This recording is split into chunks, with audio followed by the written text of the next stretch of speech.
It's time for Bring Your Own Lunch, a podcast for your whole face, with your host, Dave T. Koenig. Well, hello, come on in, have a seat, welcome. This is the Bring Your Own Lunch podcast at bringyourownlunch.com, the magic of iTunes, the majesty of Stitcher, and however you found your way to download this program, I thank you. As you heard at the top, my name is Dave T. Koenig. I'm an actor, writer, director, producer, comedian, all-around swell dude, and of course the host of the program you're listening to right now, BYOL. If you haven't already, please subscribe to us on iTunes. Don't want to diminish the value of the other ways of getting this program, but please do subscribe on iTunes. And if you want to help out, rate us, give us a comment, do something. That's the best way you can help us out right now. And as we build this thing into something that is bigger than it is right now, and isn't that always the goal? Lots to talk about. My guest this week is Ali Farahnakian. He is, what isn't he? Well, he's a writer, voiceover artist, director, producer, and probably best well known for his work in improv, specifically long-form improv. He learned at the hand of Del Close in Chicago, the guiding light of improv, if you will. He's a former writer for Saturday Night Live, and he is the founder of the Peoples Improv Theater, which is one of the major improv theaters and teaching institutions in New York City. And he has since gone on to expand his empire to include Simple Studios, which is a rehearsal space, Pioneers Bar, which is a bar that is pretty self-explanatory, and also he is the owner of this theater, which has actually been rechristened as the Treehouse Theater. I'll talk more about that in a minute. And that's where he and I sat down and talked. We had a really cool chat. Ali is a very, very interesting guy. He's got a great history to mine, and rather than keeping it all improv based, I wanted to kind of get his overall take and figure out his path to getting from where he was to where he is now, and get a sense of where he's going, because the guy never stops. He is just one of those true entrepreneurs who just sees opportunities and goes for it, and it's very inspiring that way. But also he's a terrific teacher. I took improv classes with him several years ago, and I think he's just got a really good mind for comedy and for improv and for general philosophy. He's got his own way of looking at things, and I think it's pretty cool, and it definitely comes out in the interview. So I'm looking forward to playing that for you. Got a few things I wanted to cover. First being last week, we put the program out after learning about Robin Williams, and I know a lot has been said since then, and his story is certainly tragic. Just about everybody who has made a comment about it has said something about how he has influenced them, especially since I'm friends with so many actors and comedians, whether it's on Facebook or Twitter or anywhere really. The guy really was a brilliant talent, and for things to end for him the way they did just sort of underlines the potential for sadness to be there for anybody. And hopefully, if you are in a situation where you feel a sense of sadness that you can't manage by yourself, hopefully you will reach out and get help from people around you or people who are well trained to help you through it. One of the things that struck me when I heard about it, and then I immediately posted about it and on Facebook, and I just said something very simple about how it was shocking, and I just it's surreal. And a week later, since we learned the news, it's still pretty surreal. But my sister Jen, who is always coming up with something to say that just that really helps me connect what's going on in the world to me and to my family life and all that good stuff. She just responded with a simple phrase, "Mark Pants." And I should probably explain this. Mark Pants takes me back to first or second grade. And at the time, Mork and Mindy was the thing. And I was a huge Mork and Mindy fan. So much so that I wanted to go to school dressed like Mork. So I begged my mom to take me somewhere to buy Mork clothes. And if you didn't really watch Mork and Mindy, Mork wore a very specific striped shirt, khaki chinos, and suspenders, specifically rainbow suspenders. My guess is that he borrowed that from his time as a mime. And that's what I wanted. I wanted to have Mork's clothes so I can go to school dressed like Mork. So we went to the store and we looked around, and what we found were khaki chinos and rainbow suspenders. I was like, I looked at them and I was like, is that the real thing? Is that the real Mork stuff? Because, when you're in second grade, you don't really know what's official and what's not. So we looked at the label, and the label said Mark Pants. That was the brand, Mark. And obviously somebody had the great idea to put out pants and suspenders that looked like what Mork wore on the show, but changed it enough so that nobody could claim copyright infringement. So the brand was Mark, but it was very clearly meant to imitate what Robin Williams was wearing on the show. So we bought them, and I was thinking I was the coolest person on earth, because I will go to school, I will look like Mork, and people will think I'm awesome. So I go to school, and I go into my classroom, and I look around, and 4 other kids are dressed like Mork that day. And not only were they dressed like Mork, somehow some of these kids found like authentic licensed Mork clothes. So they weren't just wearing the shirt and the pants and the rainbow suspenders, but they were wearing the special pins. I remember a guy named Morgan Hoffman had the pins that Mork wore on the show, and I was like, how did you do that? Man. So that's my little Robin Williams influence story. The next day after the news broke about Robin Williams, I was involved in a project that I've been helping with for quite some time. If you're not familiar, there's a guy named Radio Man, who is an institution in New York City in filmmaking and television production.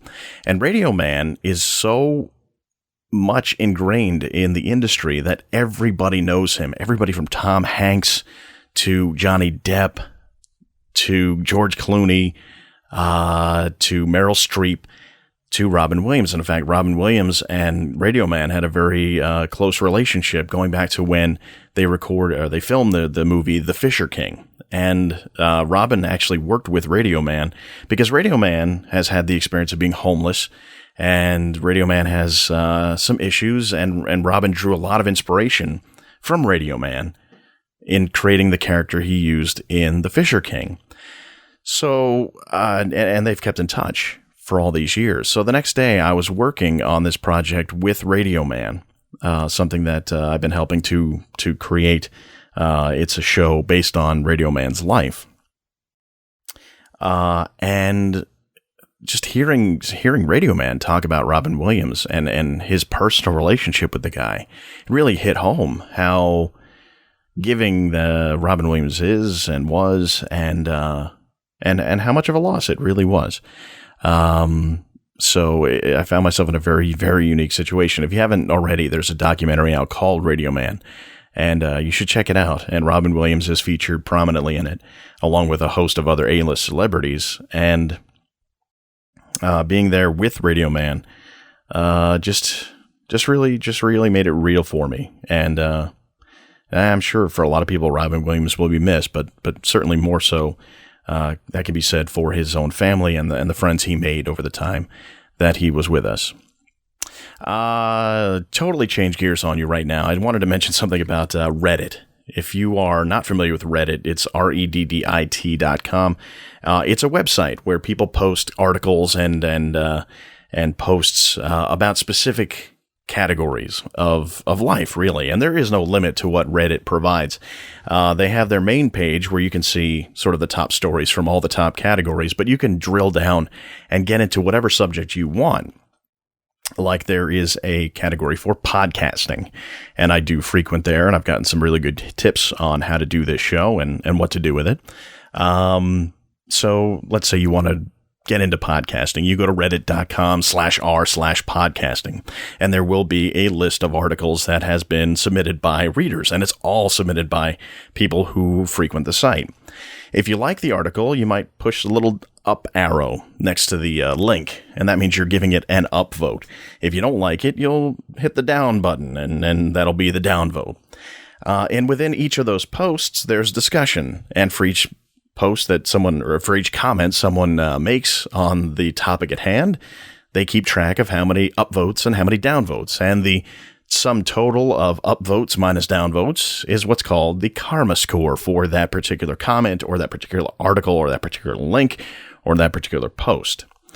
The other day, I had an opportunity to engage in a conversation that somebody had posted on what's called Ask Reddit, which is just a general question posed to everybody who goes on the site. And the question was, what did you resist trying for a long time and then found out you loved it? I'm paraphrasing there because I don't remember the exact article. But I saw that somebody had said sushi. And I've been a sushi fan for 25 years, and I've been eating it and enjoying it. And in fact, at one point, I was working as a sushi instructor, where I did a lot of research just to prepare. And somebody had said that they first tried California rolls because that was like the simplest entry-level thing. And I posted simply that the California roll is one of the things that got us going in terms of the phenomenon here in the U.S. of sushi. And my research told me that there was a guy in Los Angeles who decided to cater to the American palate and create a roll that would really appeal to what we're used to, because Americans weren't used to raw fish or seaweed or things like that.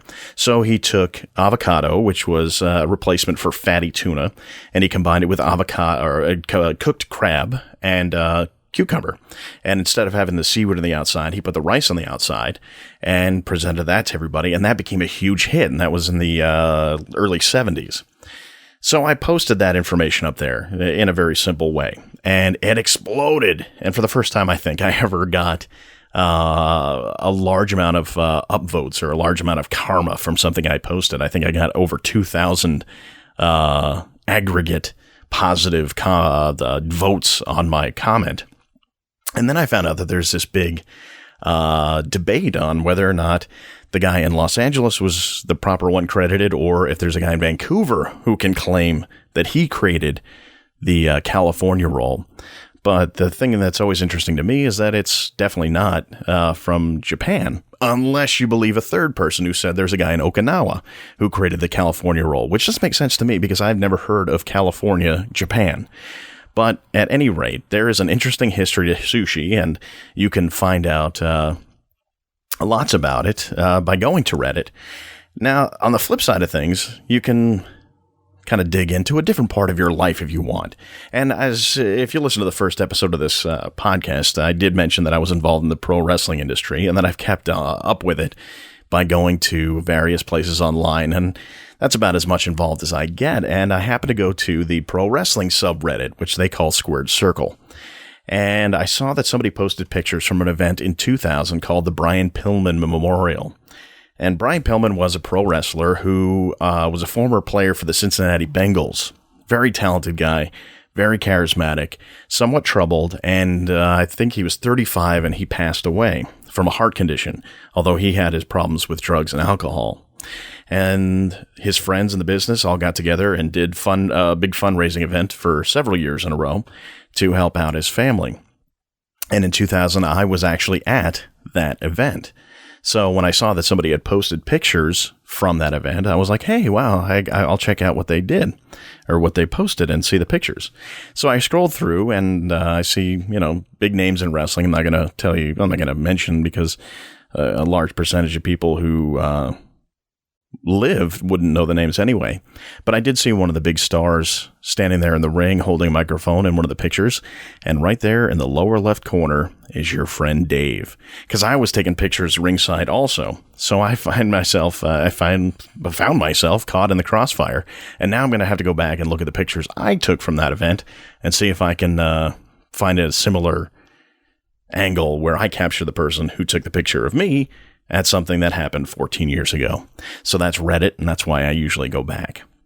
Got some people to thank before we move on. Got to talk to gotta talk about Banuba.net. They're the ones who provide the music at the beginning, middle, and end of this show. Definitely check them out. Find out where they will be. Download some of their music. They are good. The New York Short Film Shootout, nysfso.com. That's going to be happening on Monday, August 25th at 8 p.m. at the newly christened Treehouse Theater, 154 West 29th Street on the second floor. And we will be showing a fine lineup of short films. The lineup has been released. Go to nysfso.com for more information about what films we will be showing, and hopefully you will be able to join us.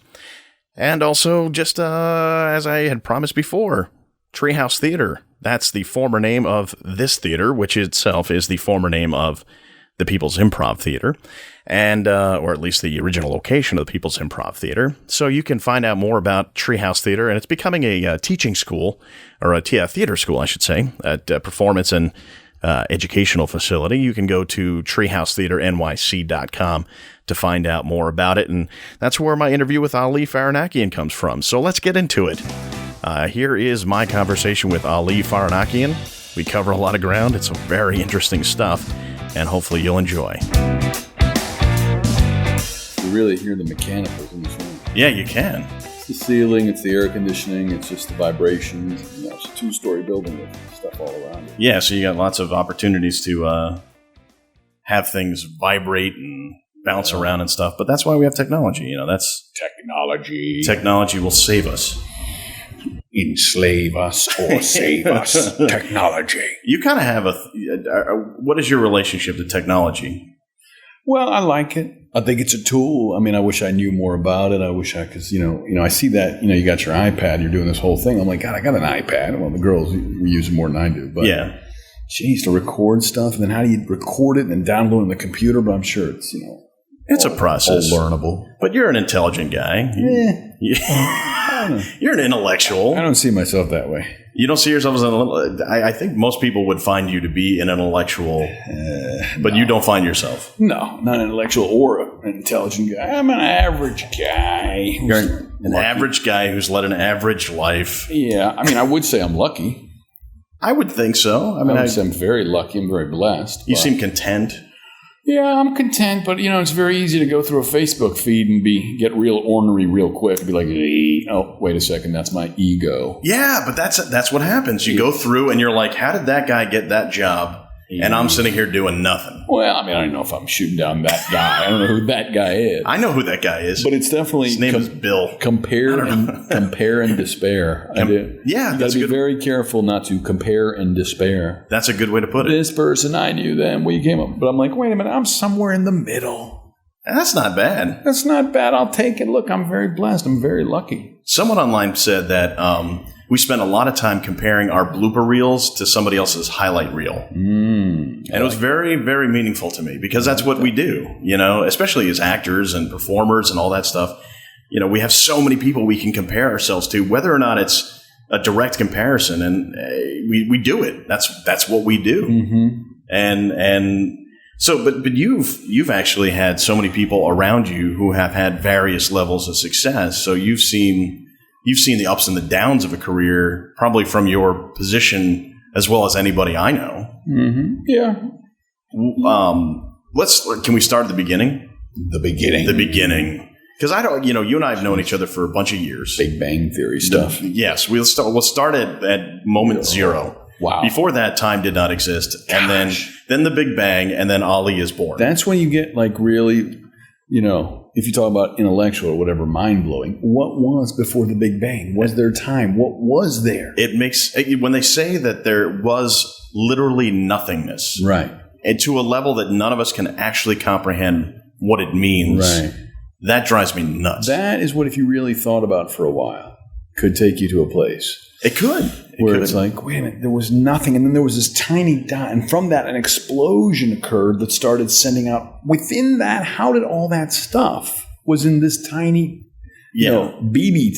The BB, where did that come from? Who made that? And how big was that BB to begin with? Right. I mean, it could be infinitesimally smaller than a BB. Right. Did it grow? And if it grew, how did it grow? But where did it come from? Yeah. You see, if you really go to those places, you keep asking questions. Yeah. And you keep going further. But where did it start? And kids do that. You got kids. And they'll ask questions, which forces you to ask questions to be like, yes, but where did it? Yeah. And how did it? The difference for them is that to be a child means that you don't have to worry about what it means in terms of existentialism. You could be like, where did we all come from? Well, we all kind of evolved from beings, and there was one point there was like nothing, and now there is something, and they're like, oh, okay, I'm going to go play. But we sit up at night and we're like, this is death. This is. But what is even death? I know. The void. It's gone. Do you? I mean, that's the amazing. When my daughters will ask me about it, I have to remind them and myself. No one has ever been back to tell us. So nobody on earth, no matter what they say, has any idea what the other side is like. Absolutely. But some people feel very free to tell people this is what it is. This is the other side. This is, what you're going to expect. This is why you have to live this way on earth to get this on that side. Exactly. But nobody knows. Yeah.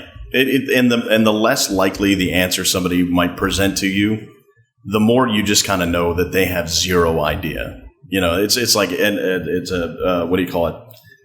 Proportional relationship kind of thing, where it's like the less you really know, the louder you're going to be about it, and that's what makes life kind of annoying, I think. Right.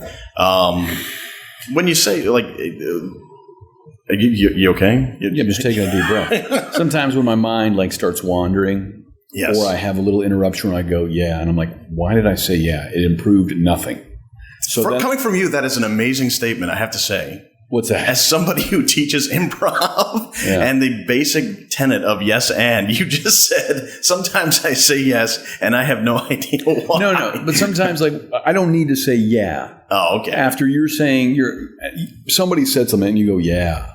Okay, what was the point of me saying that? I think you engaged in normal human interaction. But what is normal? Protocol. We've created normal. At a certain point, there was no language.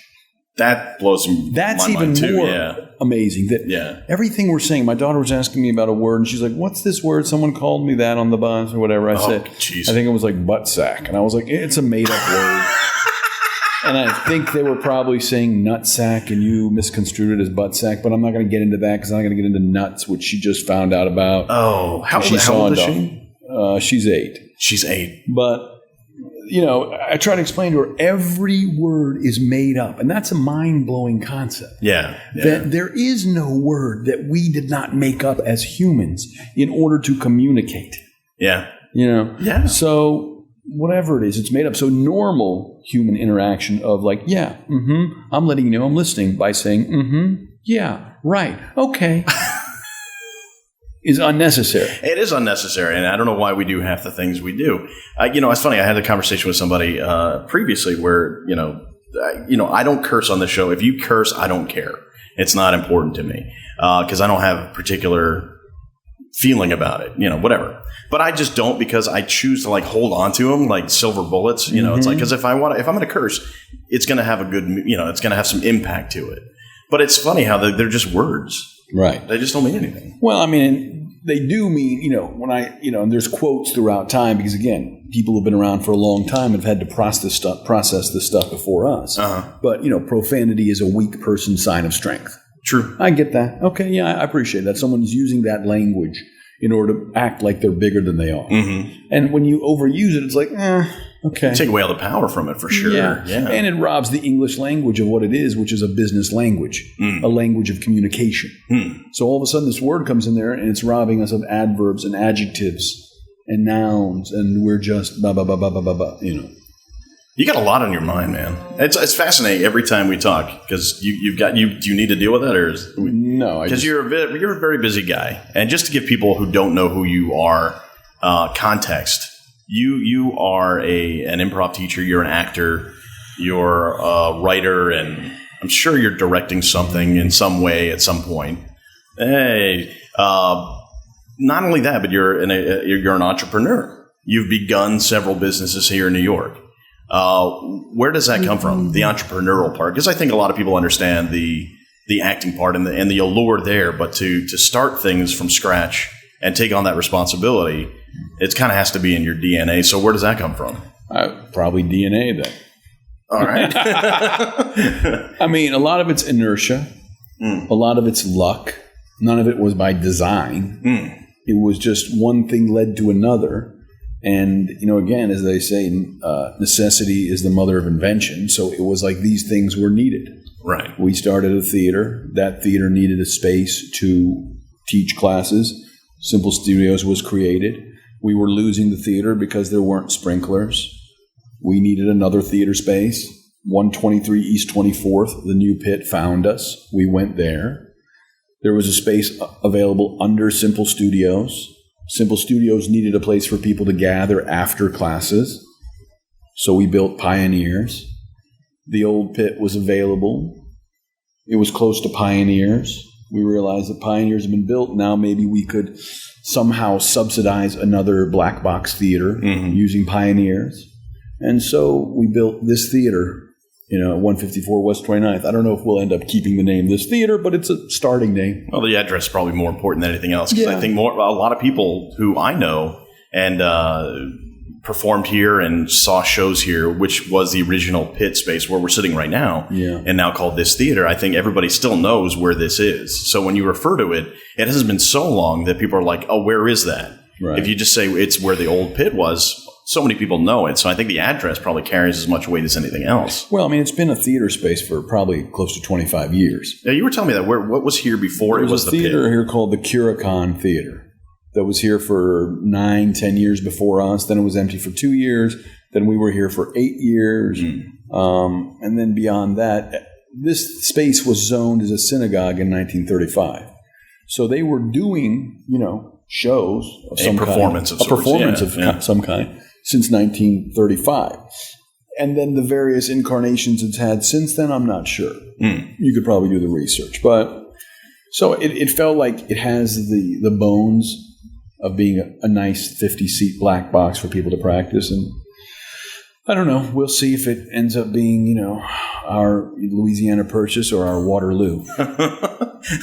Two very different transactions and two very different results.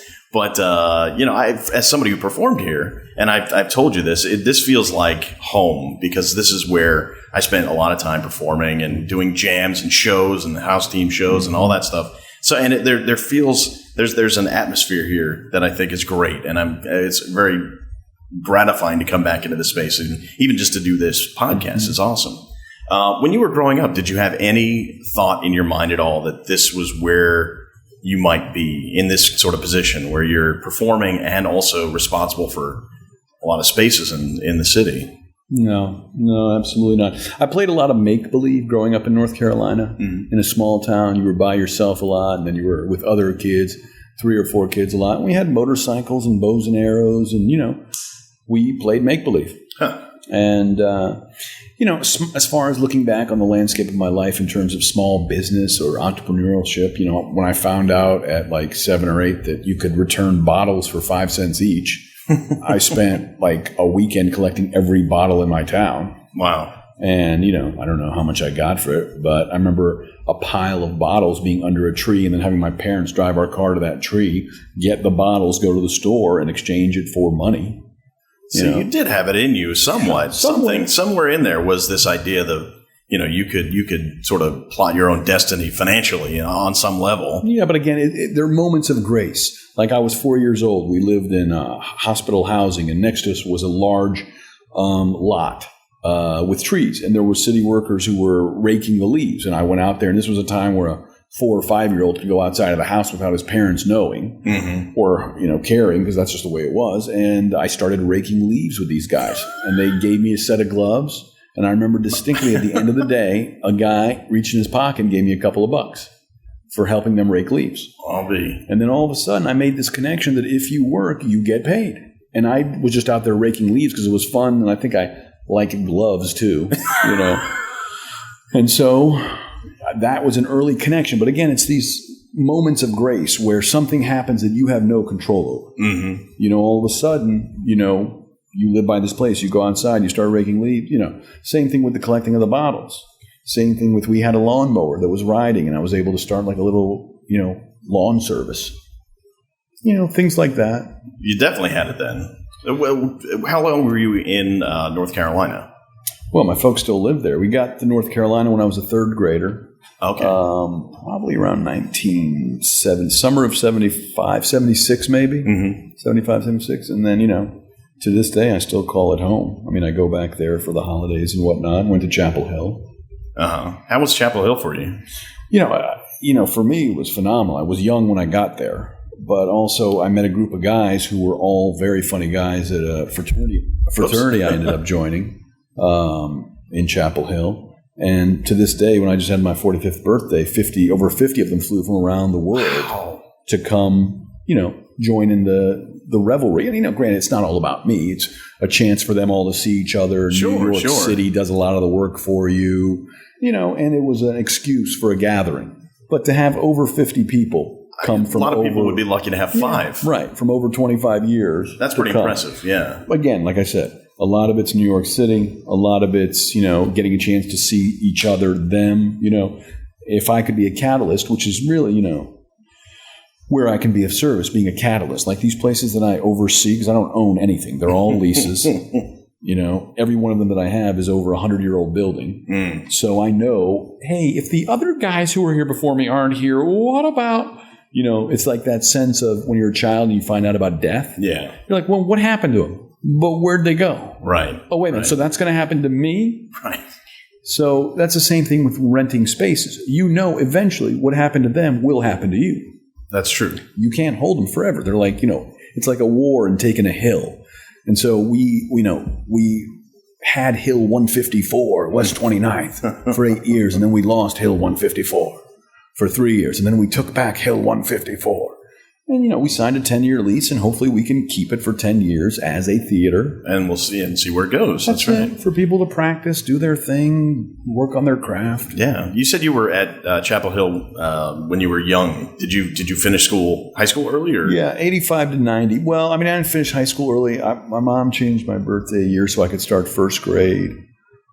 So I just got to Chapel Hill. I was going to be 16 when I got there, 17 that October. Oh, okay. Not that young, but young enough that I was just young. Yeah. And it was like access to all this stuff. Yeah, 16 for college. Yeah, I was going to be 17. Technically 17, but still, that's still young. That's a pretty important development age, And I just don't know if I had the skills of studying and homework. Yeah, absolutely. And showing up and reading consistently. And, like I said, a lot of it's just luck. And, I've been given a certain amount of natural talent, but I don't know if my work ethic was ever developed to a point. I know when it's time to sprint and run. And these projects that I've done have taught me, like, there's a time to walk and smell the roses. There's a time to walk with direction and purpose. There's a time to run and there's a time to sprint, but you can't sprint forever. Right. But while you're building a place like this or any of these places, you have to be willing to run and sprint for 100, 120 days. 6 times 30, 180 days. Sure. From the time you sign the lease to get it open. Well, like you were saying with Pioneers, that's quite a while to finally open. So how long were you? We'll get back to your history because I like to. But like an example of opening up a bar that you opened called Pioneers. That was. But again, that's a moment of grace. I'm walking to a voiceover audition from Simple Studios. I walk outside. I walk down the street. The landlord's putting his key in the door to show a final tenant a final walkthrough. A prospective tenant. And I pop my head in to say, hello, you mind if I look around the space? Wow, this is amazing. I didn't know how big it was back here. This could have made a great bar, coffee shop, lounge. He said, it's not over yet. I said, really? He goes, whoever gives us the security deposit first. I had a good friend that I met in a class teaching improv. He's one of my students. We hit it off. Very nice man, real estate attorney. He said, if you ever need my help doing leases, let me know. We went from seeing it in that moment of grace, and the universe bringing us there really, to signing a lease in 3 weeks. Then it takes about from that point, because the infrastructure is in place, with my expediter to get a letter of no objection, a liquor license attorney to get the beer and wine and liquor license in motion. From that point, it takes probably another 6 weeks with architects and stuff, 6 to 8 weeks to get the permits, the work permits to work. In that period of time, you're putting together the construction team, the crew, the materials, bidding out different parts of the job. Because that was a bigger job than we'd ever done. We had to put in all new HVAC, all new plumbing, all new electrical. Right. It had never been a public space in the 100-plus year history of the building. But we built that in about 90 to 100 days because we knew the clock was ticking. I wasn't prepared for another project. Right. Financially, emotionally, spiritually, whatever. But I knew if I didn't do this, it was never going to be. Now, would you call that a sprint? Because from the outside perspective, I'm thinking like 100 days of this run. Within that for me, run, I'd be like petrified, but you consider that part of your sprint. That I would say is like a long distance run. Okay. An ultra marathon. Mm-hmm. But within that ultra marathon, there are times and days where you have to sprint to get something done. And that could be to get the plumbing done. And it was during Hurricane Sandy when it happened. Right. So it shut down for 1 week. I had people who couldn't get to work. We didn't have power. We had flooding issues. The windows weren't in. So there was just plastic and plywood, plastic wrap and plywood over the windows. Man. I mean, there was a time when, the skylight, which is one of the main reasons I did the project, because I'd never done a skylight before and I wanted to do the skylight. And it felt like, again, you can get caught up in, if I don't do this project, this will never be a skylight back here. It'll just be a dry cleaning warehouse. They were going to make it into a dry cleaner where people, this company had 5 other dry cleaners. They were going to bring it all the stuff here, do all the cleaning. And, so I knew it would never be a public space. Mm-hmm. So when we had the skylight part of it go in, they just took out the existing space that was like an old skylight painted and whatnot. And then they walked away with an empty ceiling for about 7 feet by 40 feet. Oh. And I said, well, where are you guys going? Like, we just demolish. We do not. We put it. It's up to you for the contractor to put it in. Oh, man. I'm like, well, no. My contractor's MIA doing kitchen and bathroom paydays. Jeez. I said, you guys got to go get some blue tarp. We'll cover it for you. So they went out and got blue tarp very quickly. They covered it up. But the challenge with blue tarp is there's nothing, if it rains, that's going to support it. It needs beams. Yeah. So that night, one of the worst rains, I don't know how long, my wife called. I went home. She goes, how bad it's raining? I told her about the skylight. Yeah. So let me just go check on Pioneers. I went to Pioneers, opened the grate. When I got to the grate, there was 1 inch at the front door of water. By the time I got to the back, there was probably 5 or 6 inches of water. Oh, man. And I'm just screaming. That hurts. Why? How much good stuff was already in at that Nothing. point? Okay, I mean, the flooring was all right, but there was damage. Sure. And I was screaming. It was like a movie. I was in the back of a building, indoors, pouring down rain, screaming, why? The crane shot through your skylight. Yeah. When I told my friend Dave Pasquazi about this, he said, you should have said, is that all you got? Which always reminds me it's perspective. It's true. It's true. And you look at the place today, and it's gorgeous. I don't want to get in my own way. It's a solid, nice space. It's got its flaws. We had to build it very quickly, so we have to always retrofit. Mm-hmm. We got flooring issues with the floors warped into place. We got to fix it. But that's any business. Businesses are a lot like ships. There's always going to be work to be done because there's water involved. Well, yeah. Same thing with a home. Right. I don't know. Always. Yeah. There's no end to it. There's never. It's always going to be like there's a plumbing issue. There's an electrical issue. Yeah. There's a water issue. There's a... with all of these, they're different size ships. Yeah. And there's always something to do. So it's never done. It's retrofitting. It's like, but it's open. And in any business, as a small business owner or anybody who's, thinking about going into small business, you kind of have to go from hemorrhaging to bleeding to patching up. When you're building, you're hemorrhaging. You're spending money every day on materials and labor. When you finally open and are able to at least get some money going the other way, then you're still bleeding because you have a certain amount you have to hit that day. If you don't hit that amount, then you're bleeding. Mm-hmm. So you have to get past the point of the amount you need per day, and then now you begin to recoup the amount you invested to build the space. And that takes a lot of guts, I think, and you're probably going to deny it, but I think it takes a lot of intestinal fortitude to be able to handle that process. And I think that's where most people duck out, And as a performer, we sort of have that too, where a lot of people couldn't handle what they call the rejection of going into auditions and not getting the job and feeling that that's rejection. So, I mean, I always kind of deny that means anything significant in terms of, whether or not we are strong or whatever. But from the outside perspective of somebody who's launching these ventures, I mean, it seems like an incredibly brave thing to do. I don't know if it's brave. I mean, I used to do a solo show for an hour and 15, and again, hour and a half. And someone said to me, isn't it hard to get up there for an hour and 15, hour and a half by yourself? And I said, yeah, but it's just a little harder not to. So it's the same thing with these spaces. It's like it's not like I don't work or live near them. Mm-hmm. So Simple Studios, we have about another, I believe, 5 years left on the lease or something like that. I would have to walk by Pioneer's space every day and see a dry cleaner. Yeah. And be like, I could have done it, but I got scared. Yeah. And same thing with 154. I'd have to walk by it because Simple Studios is here and say, yeah, that could have been a theater, but I got scared and now it's a karate dojo or a yoga studio, which is fine. Right. But it's, the community that I can be of service to is the comedy community, the theater community of, building and overseeing these platforms for people to do their thing. Mm-hmm. Mm-hmm. So that's what the hard part of it is. It's not like this project was somewhere where I would never see it again. Right. Yeah. And I guess, well, this is going to be one of those questions. It's either going to sound really hoity and I don't know, brainy, or it could just actually work. But one of the things that you talked about in classes you teach is follow the fear. How much of what you learn from doing improv relates to what you do as an entrepreneur? I think a lot of it. I mean, I use those touchstones all the time. Follow the fear, which was, passed on to me by Dell, is exactly why these places are here. The fear is, why do this place under, Simple Studios? Again, you do things, and every time I do one, it seems like I was young when I did it, or younger. So there's a certain naivete that comes with following the fear. And it's important to know the difference between prudence and fear. There's good fear and bad fear.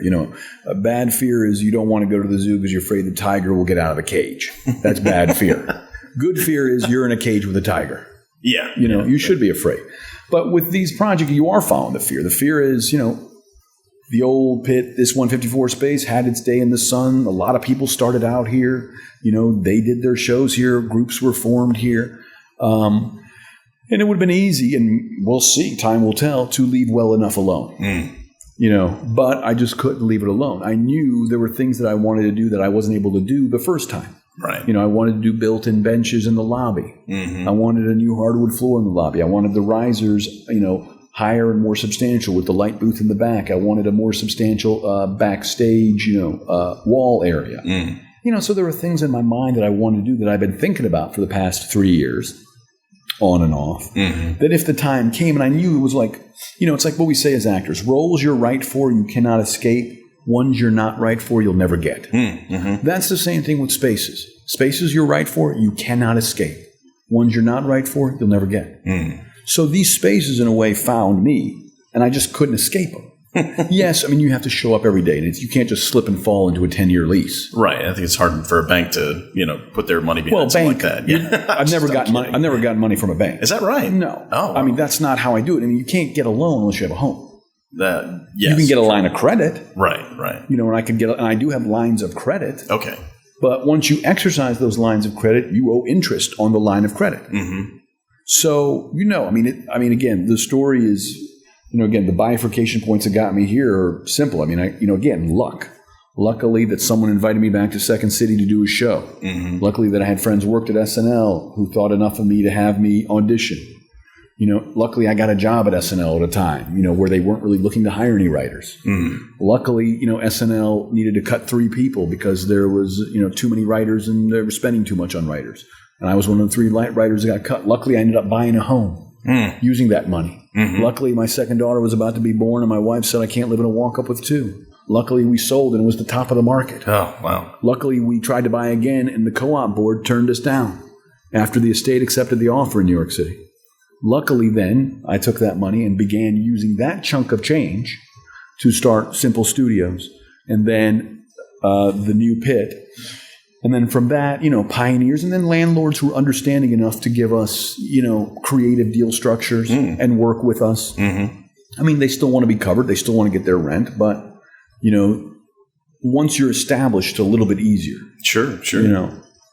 Can we connect those dots a little bit? Because, I mean, you just gave us like this really quick overview of your professional life, which is fascinating stuff to me. You're at North Carolina, and you ended up at Second City. How did you get from North Carolina to Second City? Well, I mean, I was in Chapel Hill. I was home Christmas Eve of '89, and I was watching SNL And all of a sudden I had a legitimate epiphany of I want to write for this show at some point in my life. Went back to Chapel Hill, told some friends about it. They said, wow, there's this place in Chicago called the Second City. You should look into it. Had you ever heard of it? I'd heard of SCTV. I didn't make the connection of SCTV in the Second City. Okay. And there was a place in Chicago. I'd never been there, and it seemed so foreign to me, Yeah. And so, I used the Google of the time and called 411. Hello, Chicago, Second City. Hello, do you have any writing classes? Yes, we have a writing class taught by a former SNL writer, Michael McCarthy. Great. Sign me up. Wow. And then November 1st, after just kind of staying in Chapel Hill to finish up that year, ended up flying to Chicago with a bag of clothes and a Mac SE, November 1st, 90. I started studying at, Second City writing. I took a sketch writing class. And then I started studying improv at the Improv Olympic with Sharna and Dell. And then that kind of began it. So mind-blowing how that did work out for you to have that epiphany, and then almost like you almost beelined your way to Chicago. Explain for anybody who might not know who Del Close is and who Sharna Halpern is. Well, Sharna and Del had the Improv Olympic in Chicago, and Sharna was like the business side of it and art.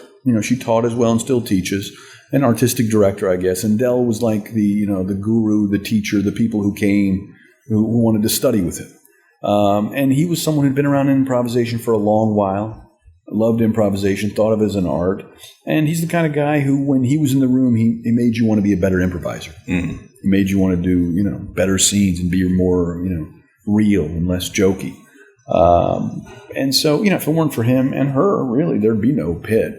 And the other things wouldn't have come from it. Yeah, well, there's a ton that owes itself to what they did in Chicago. I mean, UCB wouldn't have started, and there would be no sort of genesis point for all these people who are now doing a lot in comedy. Mm-hmm. Yeah. So you were at Second City or Improv Olympic, and then you ended up getting to go to New York and audition for SNL. What was that process? Yeah, well, that's 9 years. From the time I showed up at 9 years. What's 9 years? When I showed up in Chicago, November 1st, 90. Mm-hmm. By the time I was sitting in the audience of the 25th anniversary show of SNL, August of 99, roughly 9 years. So I got to Chicago. I did Improv Olympic, was on a house team called The Family for about 4 years. Yeah, who was on The Family? Is that the one that I'm thinking of? Family, yeah. It was, Matt Besser, Adam McKay, Ian Roberts, Rick Roman, Neil Flynn, Miles Stroth. Yeah, there was various incarnations, but by the 3 or 4 year run of it, there was the six of us. Mm-hmm. And then we did improv for 3 or 4 years. Thursday, 2 on Friday, 2 on Saturday, and from that we formed the original UCB. Mm-hmm. And from there, were those all the six involved, or were because I've always heard different numbers and different names. Who were the first grouping that called themselves that? UCB. Yeah. Besser, McKay, Ian, Horatio, Drew Franklin, Rick Roman, myself. Yeah. Those are what I would consider the founding members of UCB. And then other people came along in different incarnations for different shows. Sure, yeah. But the first group of people who met and started doing shows at Kill the Poets or No Exit, these places in Chicago where we would just get up. And the first people who were part of the first show, Virtual Reality, that was that group. Mm-hmm. I don't think I'm leaving anybody out. But yeah, I think that's... but then, we did that for 4 years at I.O. And from that, I ended up getting hired by Second City. I was there for about 2.5 years, understudying, touring around the country, great experience, and then ended up getting, let go or quitting or fired or whatever you want to call it after 2.5 years. Then I went to L.A. for about a year and change. Mm-hmm. And then again, a friend threw down the rope, a gentleman named Jeff Richmond, and invited me back to do a show at Second City. And I came back and did a show. I was there for about 9 months. And again, ended up getting let go. Mm-hmm. And then I got hired by SNL in August of 99. Wow. So when you said you were there for 2.5 years doing Second City as part of the review, right? Is that basically touring company? You're touring around the country. You're doing Monday shows every 3 weeks. Was that just improv, or was that just sketch? Or was no, it that's both? Sketch. It's mostly sketch. Okay. 2 acts of sketch with some improv bits thrown in. Right. And those are the classic Like you did a lot of the classic sketches that were but eventually for a long time, right? we started writing our own stuff. You did, okay. And at one point, we had a show that might have been almost all original except for a few blackouts. Oh, interesting. For a few short sketches. But again, I mean, the people in my cast were a lot of writers. Right. And we wanted to write our own stuff. And who was in that cast? Well, I mean, that cast was, Tina Fey, Amy Poehler, Rachel Dratch, Bill Cott, Kevin Dorff, Rich Tellerico, Pat McCartney, Rachel Hamilton, Dave Keckner was in the very beginning, and then he went on to Northwest. Matt Dwyer was in there. Mm-hmm. The incarnations, when you were going in, you're going into a moving target. Mm-hmm. It's already changing. You're going in for someone, they're going out. They're going to a different state. And that's how it's always been. That's always. Yeah. And then for a chunk of time, a group will stay together until someone gets moved to a stage or moves on or whatever ends up happening. Mm-hmm. And that was for you a job. I mean, it's so much has changed since then. I mean, was that... You got paid. Yeah. You got paid. I don't know if I couldn't have made a living just doing that. You couldn't. Okay. So it's not like it's changed that much. You get the sense, because it's all out of context, but people who were around and involved heavily in the 90s, let's say, they were making enough to live on, but today you couldn't even think about making a living doing that. But it wasn't enough to make a living off back then. Chicago's a cheaper city to live in due to rent. But no, I mean, I always had another job. Okay. I worked in restaurants as well, so or video stores. But no, you couldn't. I mean, even ETC, where I was performing Tuesday or Wednesday to Sunday, I don't know if you could really call it making a living. You could make money and you got paid. Right. But I mean, it wasn't enough to just keep you going. No, I personally always had to have other jobs. So it was part of the process of getting to somewhere, but it was never a career. It wasn't enough to say this is my career and I don't have to do anything else. Well, no, none of it is though. None of it is though. Well, that's true. I mean, nowadays, especially when you have people who, even who are at the top of their game, sometimes still struggle to find enough work to make, the bills paid. Right. So you're at Second City, and then you said you got let go or fired, or you quit, or whatever happened there. Right. And you ended up getting an opportunity off of that. No, after I got fired the first time. No, I was in a relationship. The second time, right? The second time. Okay. Yeah, the second time I got rehired to do a show at ETC, one of the two stages. Okay, yeah. And then one night SNL came, as they are apt to do once a year to see both stages. And they saw me and thought enough to say, hey, look, we're not looking for any male writers, but put together a writing packet. A gentleman named Steve Higgins.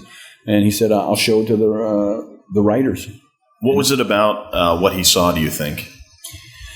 I don't know. I remember during that week before they were coming, they told us about it. So we knew they were coming. They said, FYI, SNL's coming. And, being a recovering smartass, I circled the FYI part and said, so what do you think I should do? A different show that I have been doing? Something. I wrote something. Some smartass remark on the things we do when we're young. Right. And then, so, I heard something on NPR about how the fastest people in the world are not people who run 100 meters the fastest. There are people who run 50 meters the fastest, but take the longest amount of time to slow down. At 50 meters, you can't go any faster. Right. You have to just relax and run. Huh. So I took that in and I said, okay, just do the show you've been doing. Don't try to go bigger or bulge your eyes or whatever it is to get more of a laugh. Mm. And it was the second show on a Friday of a half full house, and I remember the people around me who were very talented started doing things they normally don't do, like getting bigger or trying to punch things. And I could see little fissures in the performance. Mm. So, I tried to do the show that I did, and I guess it's a decent show. The writing was there. And, again, I had friends who were at the show. Right. So, that's part of it where it helps. Back then, how often do you think you were killing as a group? What do you mean? ETC? Well, wherever in Second City. I mean, when you think back of the people who you were on stage with and you yourself, you put them on a stage today and you're going to pack the house and you wouldn't have to do a heck of a lot to get a huge reaction based on reputation alone. But back then, it was all about potential. How often did you see okay, this is what kills? This is we're nailing them, because sometimes when you go out there and on a comedy stage, you get crickets. Mm-hmm. So what was sort of the ratio of killing to crickets for you guys? Well, I remember shows being a whole show killing. Again, it's a sketch show. So it'll have dead spots and it'll have places where you're not in it or someone else is in it and it's working. But I remember shows being good. Mm-hmm. I remember if you look at it like a winning streak, we were winning because we were entertaining people. Mm-hmm. So after every show, it seems like people were happy. They'd come up to us and be thankful that we came to their town or that they came to see us on a Monday night. So, I mean, by the time you get there, most people are pretty accomplished. They've done, I don't know if they're 10,000 hours, but they put in 2,000 or 3,000. Okay. To get up on stage and, do a sketch comedy review show. Do you see anything that parallels here or at the Pit, or do you ever get those feelings when you watch something here or at any of the spaces that you're involved with that makes you think, oh, wow, that reminds me of how it was back then? Mm-hmm. Well, I mean, it's a different time, too. Yeah. I mean, it's Chicago, it's Second City, it's a place where it's, you're really not doing that many other things. Like for us to do The Family or UCB and Second City, that was a lot.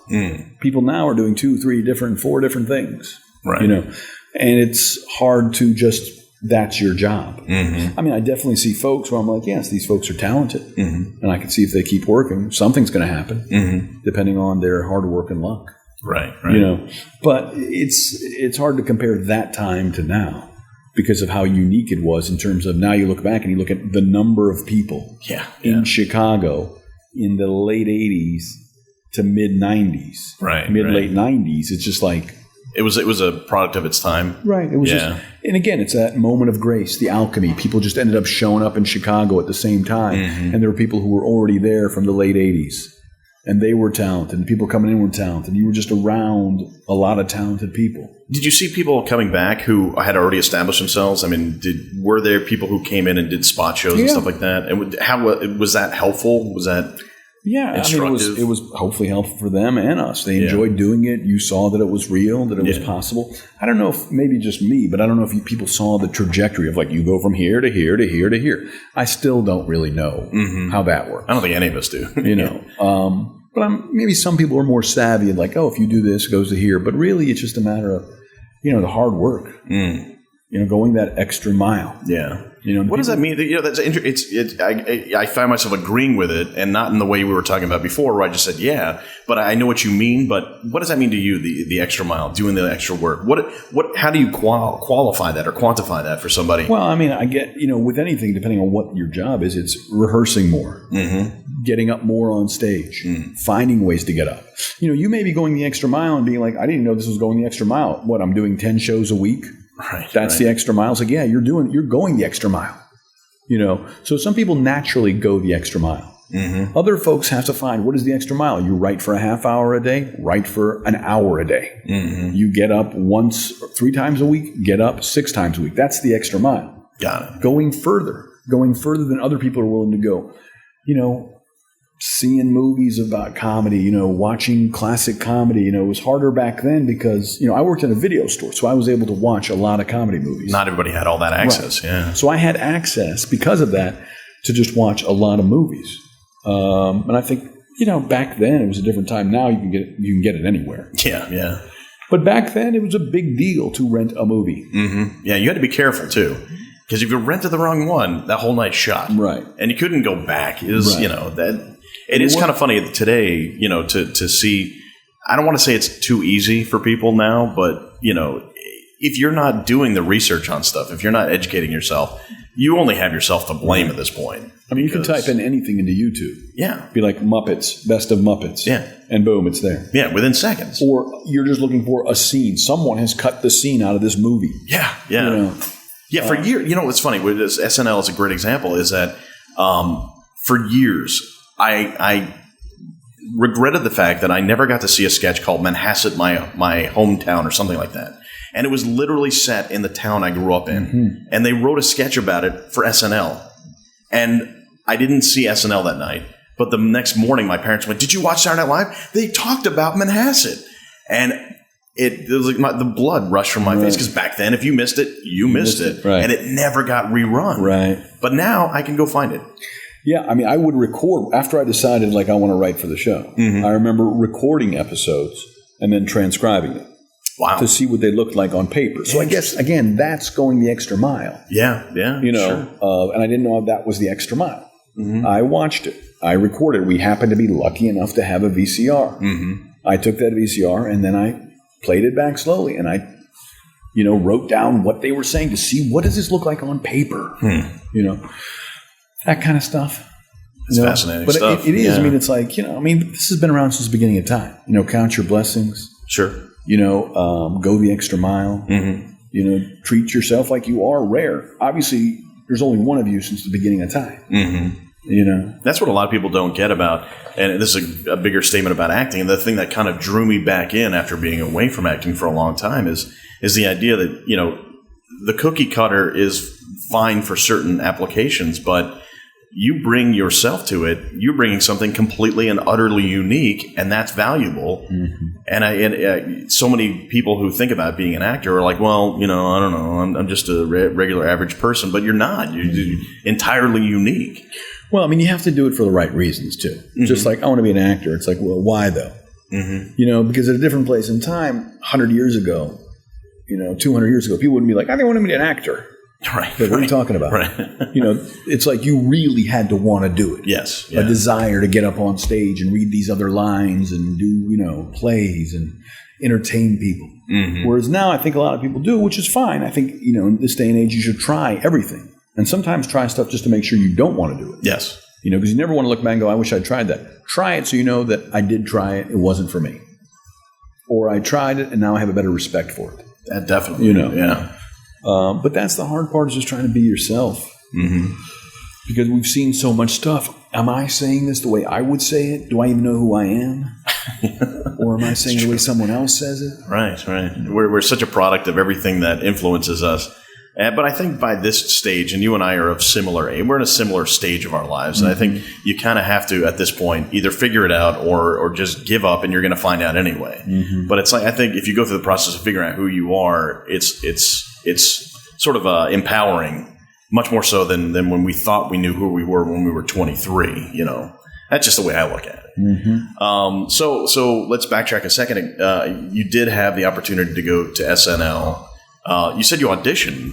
Mm-hmm. So did you audition as a performer and submit as a writer? Yeah. They said, look, if we're looking for any male performers, which we're not, we'll fly you up for an audition. They said we were going to be looking at male performers too. So I got flown up for an audition. I got to audition at 8H, which was a phenomenal experience because you need those rarefied conditions. Yeah. A crucible like that to get the armor. And from finding out to doing it was a week, and I was able to put together something and be able to, have an audition that I was the best I could do. Mm-hmm. I felt like I left it out there. And because of that, I think the writing packet and the timing and the people who already were my friends who worked on the show were able to get me a job on the show as a writer when they really weren't looking for any writers. That year, they only hired one performer, which was a female performer, Rachel Dratch. Okay. And then I was the only writer hired. So again, it's this moment of luck. Mm-hmm. Meeting hard work and grace and just, a blessing. It was the time for it to happen, and it did, yeah.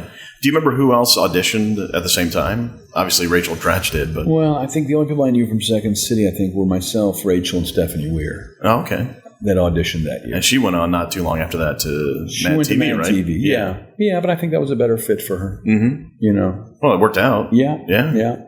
So that's... And then you spent how long at SNL? A little bit over half a season. Okay. I got there for the 25th anniversary season. And then, around Christmas, they said we got to let go of 3 writers. Mm-hmm. I was last hired, first fired, and they let go of the last 3 writers they'd hired. Who else went out the door with you? Jerry Collins. I think he wrote for the Bernie Mac show and still is a writer. Mm-hmm. And then J.J. Philbin. So the 3 of us, week before Christmas was like, okay, that's it. Whoops. Wow. Was like, that's it. How did you find out? How did they let you know? I was in Chicago visiting because it was like now, after SNL, I flew through to Chicago for the holiday party at Second City and then went home to North Carolina. And then I got a call that somehow they tracked me down where I was crashing. I guess I'd left my number. Wow. Just in case.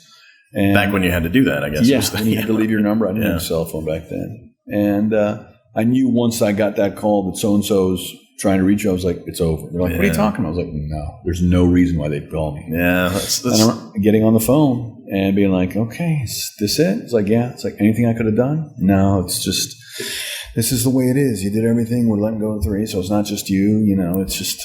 NBC. Who was it who called you? The same gentleman, Steve Higgins. Who, okay. He was the head writer at the time, right? He was the producer. Okay. And the same person who helped bring me in had to be the one who had to kind of say... I'm sure it was not fun for him either. No, Christmas, around Christmas he's got to do it, but he got to do it. Yeah, it's part of the job. But again, if that hadn't happened, then I wouldn't be available that spring in February to go look at an apartment with my friend that I ended up buying with the SNL money that I made that started all the rest of it. So I think the universe, again, was looking out for me. It was like, look, you saved up, you went to space camp, you got to see it from the inside. This is it. How was the experience? I mean, again, I had a good experience because I was like the only writer hired. Right. So there was nobody to commiserate with, but also it was like 25th anniversary season. Yeah, that's pretty exciting. I mean, aside from the first year, I would put that season or that period of time as the most exciting. Yeah. It was the 25th anniversary season, coming off of that, going into that season, it was a great cast. And so. What was the best thing you wrote during that time? Well, I don't know if, I wrote. Something you liked the best, at least. Well, I wrote a monologue for Dylan McDermott and Horatio Sands, where Horatio had been in Miracle on 34th Street with Dylan McDermott years ago in Chicago. For real. Okay. And then hadn't worked since SNL, and then or in a way like that. And so the monologue was basically about how we were accusing Dylan of putting the kibosh on his career. They exchanged, they had like one scene in 34th Street. Using the word kibosh, stuff like that. Yeah, sure. And it was the opening monologue.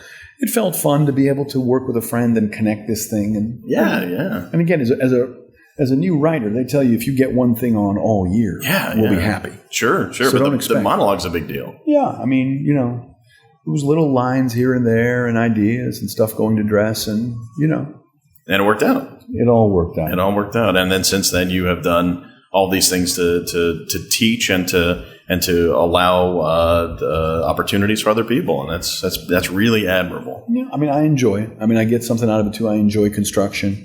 I enjoy design. I enjoy building spaces and overseeing them, and I get my spoonfuls of performance and writing and teaching that, help fulfill me. But, and I prefer a buffet to an entree. So you got to know who you are too. Yeah. I mean, so I would rather have a little spoonful of this, that, and the other than have a whole one dish of a certain kind. But, maybe I'm just saying that. No. And if you are, that's okay too. Because I don't think anybody's going to come back at you and say, hey, on Dave's podcast, you said you liked a buffet, but I saw you having a steak. Now you're on a show, or now you're doing something that you're only doing one thing now. Yeah. You got to be careful what you say in this mass media world. They'll get you. I tracked you down. How do people track you down? What's the best way to get in touch with you if somebody's listening to this? Through the pit. Thepit-nyc.com. Yeah. Thepit-nyc.com. They'll be able to get to me. Or 411. Yeah, or 411. It still probably works. They can track me down. Hey, thanks for doing this. I appreciate it. Yeah. For whatever it's worth. It's worth a lot. Thank you. You did it.